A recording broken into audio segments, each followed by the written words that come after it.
ಎಲ್ಲರಿಗೂ ಸಹ ನಮಸ್ತೆ. ಹಳ್ಳಿ ಪವರ್ ಶೋ ತುಂಬಾ ಅತ್ಯದ್ಭುತವಾಗಿ ಪ್ರಸಾರವನ್ನು ಕಾಣ್ತು.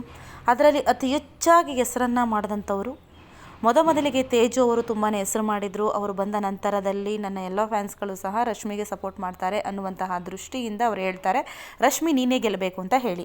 ಆಗಿದ್ದಂತಹ ತೇಜು ಎಲ್ಲ ಫ್ಯಾನ್ಸ್ಗಳು ಕೂಡ ರಶ್ಮಿ ಫ್ಯಾನ್ಸ್ ಆಗಿ ಬದಲಾಗ್ತಾರೆ.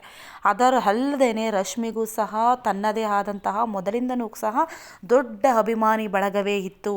ಈಗ ಆ ಅಭಿಮಾನಿ ಬಳಗ ಏನಿದೆ ದೊಡ್ಡ ಎಮ್ಮರ ಆಗಿ ನಿಂತಿದೆ.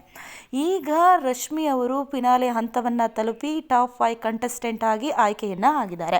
ಇದಂತೂ ಮೊದಲಿಂದನೂ ಸಹ ಪ್ರತಿಯೊಬ್ಬರಿಗೂ ಸಹ ತಿಳಿದೇ ಇತ್ತು. ರಶ್ಮಿ ಅವರು ಟಾಪ್ ಫಿನಾಲೆಯಲ್ಲಿ ಅವರು ಇರ್ತಾರೆ ಅಂತ ಹೇಳಿ, ರನ್ನರ್ ಅಥವಾ ವಿನ್ನರ್ ಆಗ್ತಾರೆ ಅಂತಲೂ ಸಹ ಅವ್ರಿಗೆ ಗೊತ್ತೇ ಇತ್ತು. ಆದರೆ ಈಗ ರಶ್ಮಿ ಅವರು ವಿನ್ ಆಗ್ತಾರೆ, ಅವರಿಗೆ ನಾವು ಓಟ್ ಹಾಕ್ತೀವಿ ಅಂತ ಹೇಳಿ ಹಲವಾರು ಜನರು ಎಲ್ಲೆಲ್ಲಿಂದನೋ ಹೋಗಿ ರಶ್ಮಿ ಅವರಿಗೆ ಓಟ್ ಹಾಕ್ತಾ ಇದ್ದಾರೆ. ಹಾಗೆ ರಶ್ಮಿ ಅವರು ವಿನ್ ಆಗ್ತಾರೆ ಅಂತಲೂ ಸಹ ಹೇಳಲಾಗ್ತಾ ಇದೆ. ಫರೀನ್ ಅವರು, ಗಾನವಿ, ಹಾಗೆ ಮೋನಿಶಾ, ಸೋನಿಯಾ, ರಶ್ಮಿ ಅವರು 5 ಜನ ಆಯ್ಕೆಯಾಗಿರುವಂಥದ್ದು. ಈಗ ಯಾರಾಗ್ತಾರೆ ವಿನ್ನರ್ ಅನ್ನುವಂಥದ್ದು ಎಲ್ಲರಲ್ಲೂ ಸಹ ಕುತೂಹಲ ಇದ್ದೇ ಇದೆ. ಈಗ ಯಾರು ವಿನ್ನರ್ ಆಗ್ತಾರೆ ಅಂತ ಹೇಳಿ ಕಾದು ನೋಡಬೇಕಾಗಿದೆ. ನಿಜಕ್ಕೂ ಕೂಡ ಹಳ್ಳಿ ಪವರ್ ಶೋ ತುಂಬಾ ಅತ್ಯದ್ಭುತವಾಗಿ ಮೂಡಿ ಬರ್ತಾ ಇದ್ದು, ಈಗಿರೋ ಫ್ಯಾನ್ ಬೇಸ್ ಪ್ರಕಾರ ರಶ್ಮಿ ಅವರು ವಿನ್ನರ್ ಟ್ರೋಫಿಯನ್ನು ಎತ್ತಿ ಹಿಡಿಯಲಿದ್ದಾರೆ ಅಂತ ಹೇಳಿ ಹೇಳಲಾಗ್ತಾ ಇದೆ.